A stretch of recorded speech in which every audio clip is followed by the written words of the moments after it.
কেমন আছো তোমরা সবাই? চলে এলাম। শেষ যে বইটা আমি পড়েছিলাম সেটা হলো শূন্য পথের মল্লিকা, স্মরণজিৎ চক্রবর্তীর। সেটা কিন্তু আমার পড়া হয়ে গেছে। কেমন লাগলো আর তার সম্পর্কে আরো বিভিন্ন যা আমার মতামত সেটি আমি নেক্সট ভিডিওতে বলবো। আর তারপরে গিয়ে আমি তিনখানা বই কিনেছি। একটা দুঃখের কথা বলি, সেটা হলো ব্যারাকপুরের যে আনন্দ পাবলিশার্সটা ছিল সেটা বন্ধ হয়ে গেছে। দেখে খুব খারাপ লাগলো। তারপরে মানে খোঁজ খবর নিতে নিতে আমি জানলাম ওখানেই আরেকটি বইয়ের দোকান আছে যেখানে গল্পের বই পাওয়া যায়। তাই আমি চলে গেলাম। সেখান থেকে আমি প্রথম কিনেছিলাম শূন্য পথের মল্লিকা, সেটা পড়া হয়ে গেছে। তারপরে আবার চলে গেলুম, সন্ধান যখন পেয়েছি, এখন যখন পড়তে ইচ্ছা করছে আর মনোযোগটাকে ভীষণভাবে বাড়াতে হবে, তার জন্য আমি ভাবলাম যে না, এই বইয়ের নেশাটাকে ত্যাগ করলে চলবে না। এটা ভীষণ ভালো একটি নেশা। তাই আবার গিয়ে আমি কিনে আনলাম তিনটে বই। আমি এবারে কিনেছি অভীক দত্তের একটি বই, শায়ক আমানের একটি বই আর স্মরণজিৎ চক্রবর্তীর একটি বই। অভীক দত্তের বইটিতে আমি এখন আছি। বইটির নাম নিপাদের বাড়ি। এই যে এই বইটি, এটি হচ্ছে পত্রভারতীর বই। এটার পেজ সংখ্যা হচ্ছে তোমার ওই 230-30 মতো হবে। আর এদিকে দাম হচ্ছে 325 টাকা। আর আমার এটা পড়তে পড়তে অভীক দত্তের লেখা আমি আগে পড়িনি। আমি এখনো অবধি যতটুকু পড়েছি আমার তো বেশ ভালো লাগছে, ভীষণই ভালো লাগছে। এর ভেতরে না একটি বর্তমানের যে ধরনের দৃষ্টিভঙ্গি হওয়া উচিত বর্তমান সমাজ ব্যবস্থাকে নিয়ে, তার অনেক কিছুই এর মধ্যে প্রকাশ পাচ্ছে। এখন আমি বিশেষ কিছু বলতে পারবো না কারণ আমার পড়া হয়নি। এখন তোমাদেরকে বলি স্মরণজিৎ চক্রবর্তীর কি বই কিনেছি। আমি কিনেছি নীল রোলার, লাল রোলার। এটার দাম হচ্ছে 225 টাকা। আর এটার পেজ সংখ্যা হচ্ছে 142-43 মতো। আর তারপরে যে বইটা আমি কিনেছি সেটা হচ্ছে শায়ক আমানের কাক তারুয়া। এটার দামও হচ্ছে 325 টাকা।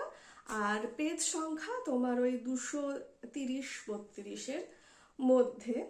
আর এদিকে আমি পত্রভারতীর বই কিন্তু আগে বিশেষ পড়িনি। আমার বইয়ের প্রতি না একটা বিশেষ ব্যাপার আছে, পেজ ভালো যদি না হয় এরকম একটা ব্যাপার আমার কাজ করে। এবার তার জন্য আমার বহু পরিমাণ বেশি পড়া হয়েছে আনন্দ পাবলিশার্সের বই। তবে পত্রভারতীর বই যখন আমি হাতে পেলাম দেখলাম এর পেজ কোয়ালিটিও খুব ভালো। বাড়িতে অনেক বছরের পর বছর এটি থেকে যাবে, মানে অনেক দিন এটি থাকবে। আর এদিকে স্মরণজিৎ চক্রবর্তীর যে বইটির কথা বলছি, নীল রোলার, লাল রোলার, এটার দাম হচ্ছে গিয়ে 250 টাকা। এটি আমি কি বলে ওটা, এই যে নিপাদের বাড়ি পড়ার পরে আমি স্মরণজিৎ চক্রবর্তীর বইটা পড়বো। এবারে যাই হোক, তোমরা সকলে কেমন আছো বলো। এখন একটু অন্য রকমের বই আমি দেখব। মানে যে বইগুলো পড়ে অভ্যস্ত সেই বইগুলোর তো যারা লেখক লেখিকা ছিলেন তারা তো আর নেই। তার জন্য এখন স্বাভাবিকভাবেই নতুনদের হাত ধরতে হবে। আর নতুনদের হাত ধরাটা উচিত, কারণ আমরা হচ্ছে পাঠক সমাজ। আমরাই যদি যারা লেখেন তাদের লেখাকে স্বীকৃতি দিতে না পারি সঠিকভাবে, তাহলে কিভাবে চলবে বলো? তাহলে যে লেখার মতো যে একটা ক্রিয়েটিভিটি সেটা তো হারিয়েই যাবে। আর এই সোশ্যাল মিডিয়ার আমলে তো আমাদের থেকে তো অনেক কিছুই হারিয়ে গেছে। পেশেন্স, ফোকাস, ইন্টারেস্ট বলো, তারপরে বলো অ্যাটেনশন, সব কিছু তারা নিয়ে নিয়েছে। কথা বলতে বলতে না মাঝে মাঝে প্রচণ্ড কাশি আসছে আর ভিডিওটাকে স্টপ করতে হচ্ছে। আর আমি ভুলে যাচ্ছি যে আমি শেষে কি কথা বলেছিলাম। যাই হোক, একটু খাপচারা খাপচারা ভিডিও হতে চলেছে। এবার আমার যাওয়ার পালা। বইগুলো পড়ে আমি অতি অবশ্যই তোমাদেরকে জানাবো। আর যেতে যেতে বলি, এই সিজনটা ভীষণ অন্য রকমের একটা সিজন। তার কারণ ঠিক মতো শীতও পড়ছে না, আবার মাঝে মাঝে গরমও লাগছে।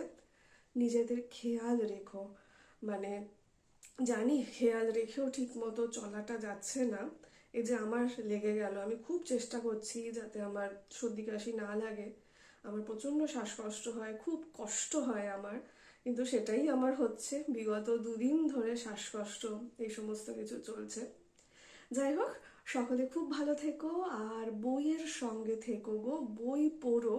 বই কিন্তু এক অদৃশ্য, মানে অদৃশ্যই আমি বলবো, যার কোনো মানে এর যা ক্ষমতা, সেই ক্ষমতাটা না তুমি আস্তে আস্তে ফিল করতে পারবে। এটা কোনো দৃশ্যত ওষুধ নয়, এটা একটা অদৃশ্য ওষুধের মতো।